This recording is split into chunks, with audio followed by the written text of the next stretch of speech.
नमस्कार, आप देखना शुरू कर चुके हैं रेडियो सनेही का यूट्यूब चैनल। मैं नवीन सिंह परमार आपका स्वागत करता हूं। मैं बता दूं कि हमारे इस नए सेगमेंट में कोरोना को लेकर के खेल कूद के दुनिया से जुड़ी अखिल भारतीय संगठन कीड़ा भारती के सहयोग से हम इस नए सेगमेंट को लेके आए हैं।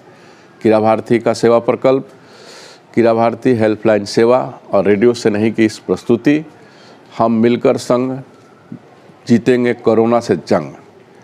इस सेगमेंट में समाज के विभिन्न क्षेत्रों के विशिष्ट लोग कोरोना के इस लड़ाई में हम कैसे जीते, इस विषय पर अपना वीडियो संदेश प्रसारित देने वाले हैं, जिसे हम रेडियो सनेही के इस यूट्यूब चैनल के माध्यम से प्रसारित करेंगे।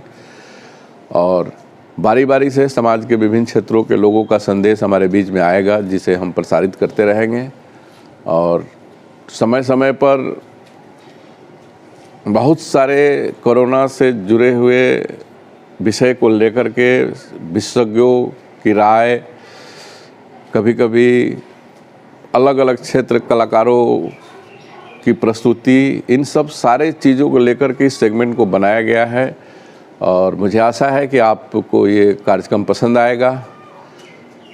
हमारे स्क्रीन पर दिए गए नंबर पर आप भी अपना कोई संदेश देना चाहते हों तो हमारे स्क्रीन पर दिए गए नंबर को पर भेज सकते हैं और हम आपके संदेश को भी अपने इस यूट्यूब चैनल के माध्यम से प्रसारित करेंगे। धन्यवाद। मुझे आशा है कि आपको ये सेगमेंट पसंद आएगा और आप अपना सुझाव भी हमें देंगे। धन्यवाद। नमस्कार, मैं Kashmira Singh, member of juvenile justice board. आज का समय कोविड-19 का समय है, जिससे पूरा विश्व त्रस्त है। भारत भी इस महामारी से अछूता नहीं। विपदाएँ तो आती रहती हैं, किंतु सदैव हमारे लिए एक सीख लेकर आती है। यह महामारी भी हमारे लिए एक सीख लेकर आया है। एक छोटे से वायरस ने हमारे स्वास्थ्य और स्वास्थ्य प्रबंधन का पोल खोल कर रख दिया। हट्टे कट्टे दिखने वाले हमारे नौजवान, हमारी युवा पीढ़ी देखते ही देखते काल कवलित होने लगी। मृत्यु, यह सब कुछ इतना अप्रत्याशित और अनुमान से परे था कि संभलने का मौका भी नहीं मिला और मृत्यु मुंह फाड़े आगे बढ़ने लगी। यह सब उस देश में हुआ जहाँ सबसे ज़्यादा ऑक्सीजन देने वाले पेड़ पीपल की पूजा की जाती है। लेकिन जब वायरस फैल ही गया है तो इसकी रोकथाम के लिए हमको उपाय करने चाहिए। वायरस, हम सभी जानते हैं कि वायरस मरता नहीं, यह निष्क्रिय हो सकता है और भविष्य में पुनः इसके सक्रिय होने की संभावना बनी रहती है। इसलिए इस वायरस से बचाव बहुत आवश्यक है। इसके लिए हम छोटे छोटे उपाय करके अपने आप को और अपने देश को सुरक्षित रख सकते हैं। सबसे पहले तो हमें ये करना है कि जो सरकारी गाइडलाइंस, जो सरकारी निर्देश जारी किए गए हैं, उनका हम सख्ती से पालन करें। हम बिना ज़रूरत के बाहर नहीं जाएं। अगर जाना बहुत आवश्यक है तो बिना मास्क के और डबल मास्क के हम बाहर नहीं निकलें। हम सब कुछ समय के अंतराल पर हम अपने हाथ साबुन पानी से धोते रहें अथवा सैनिटाइज करते रहें। हम सोशल डिस्टेंसिंग का पालन कड़ाई से करें। 2 गज की दूरी, मास्क है जरूरी, इस समय का सबसे बढ़िया नारा है, सबसे बेहतरीन नारा है जो सरकार ने हमें दिया हुआ है। हमें इसके अलावा हमें छोटी छोटी बातें करनी चाहिए, जैसे हमें कफ नहीं बनने देना। ये बीमारी लंग्स की बीमारी है, हमारी श्वसन प्रक्रिया बाधित होती है, हमें सांस लेने में दिक्कत होती है। इसलिए सबसे पहले ये करना है कि हमें गले में कफ नहीं बनने देना चाहिए, जिससे कि श्वसन प्रक्रिया हमारी अवरुद्ध हो।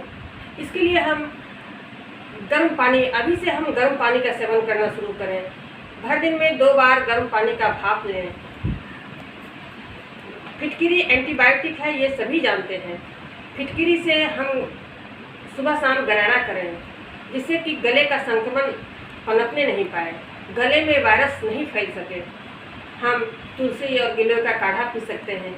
घर में ही हमारे पास इतने साधन उपलब्ध हैं जिनसे हम इस कोरोना से मुक्ति पा सकते हैं, इस रोग से बचे रह सकते हैं। हल्के फुल्के आसन, व्यायाम, प्राणायाम जो हम कर सकते हैं और सभी को करना चाहिए, या तो नियमित रूप से करना चाहिए। लेकिन जब अभी हम संक्रमण की चपेट में आने वाले हैं, जिसकी संभावना बनी रहती है, तो उस समय यह बहुत ज़रूरी हो जाता है कि हम आसन और प्राणायाम करके अपनी श्वास प्रक्रिया को सुचारू रूप से बनाए रखें। इसके बाद भी यदि हमें लगे कि हमारे अंदर कोई लक्षण प्रकट हो रहा है, तो हमें तुरंत डॉक्टरी परामर्श लेना चाहिए। डॉक्टर के द्वारा बताए गए दवा का सेवन करना चाहिए। हमें साफ सफाई का विशेष ध्यान रखना चाहिए। घर की और अपने आस पड़ोस की सफाई रखनी चाहिए। पहली लहर हमारे बुजुर्गों को ज़्यादा प्रभावित की थी, और दूसरी लहर में हमारी युवा पीढ़ी इसके चपेट में आ रही है। संभावना है कि तीसरी लहर बच्चों को अपनी चपेट में ले। हमारा सबसे बड़ा दायित्व यही होगा कि हम तीसरी लहर से अपने मासूम बच्चों को, अपने छोटे बच्चों को बचा कर रखें, उन्हें इस संक्रमण की चपेट में नहीं आने दें। संक्रमण यह तो फ्लू के जैसा एक संक्रमण है जो छूत की बीमारी है। कहा भी गया है कि मन के हारे हार है, मन के जीते जीत। हमें मन से नहीं हारना है। किसी भी तरह की चुनौती का सामना करने के लिए हमेशा तैयार रहना है। समस्याएं तो आती ही रहती हैं, लेकिन हम अगर मजबूत रहें तो समस्याएं भी उतनी ही तेज़ी से पीछे लौट जाती हैं, जितनी तेज़ी से बाढ़ का फैला हुआ पानी फिर अपनी जगह पर वापस चला जाता है। और हमें इन सब के साथ अपने परिवार को, अपने बच्चों को और पूरे देश को एक साथ समेट कर ले चलना है। इसके लिए क्रीड़ा भारती हेल्पलाइन ने एक अभियान प्रारंभ किया है, कोरोना के खिलाफ जन जागरूकता अभियान।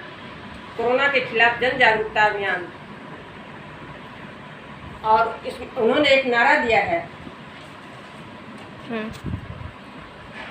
क्रीड़ा भारती हेल्पलाइन ने एक नारा दिया है, हम मिलकर संग जीतेंगे कोरोना से जंग।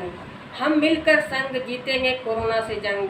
और ये नारा बहुत बड़े चुनौती का सामना करने के लिए हमें मजबूत करता है। इस फंगस का, इस संक्रमण का साइड इफ़ेक्ट भी देखने को मिल रहा है कि ब्लैक फंगस और वाइट फंगस के रूप में कई बीमारियां लोगों को अपनी चपेट में ले रही हैं। और एक बात यह भी है कि ये सारी बीमारियां उन्हीं लोगों को अधिकतर हो रही हैं जो पहले से किसी न किसी बीमारी से ग्रस्त थे। डायबिटीज, हार्ट इत्यादि बीमारियां थी, उनके पेशेंट को ये महामारी ज़्यादा प्रभावित कर रहा है। इसलिए सबसे ज़रूरी है कि हम अपनी इम्यूनिटी बना के रखें, हम अपनी मजबूती बना के रखें। देश की मजबूती, परिवार की मजबूती और मन की मजबूती, सबसे बड़ी बात है मजबूती और एकता। हम इस जंग को जीत कर रहेंगे, हम इस जंग को जीत कर रहेंगे। जय हिंद, जय भारत।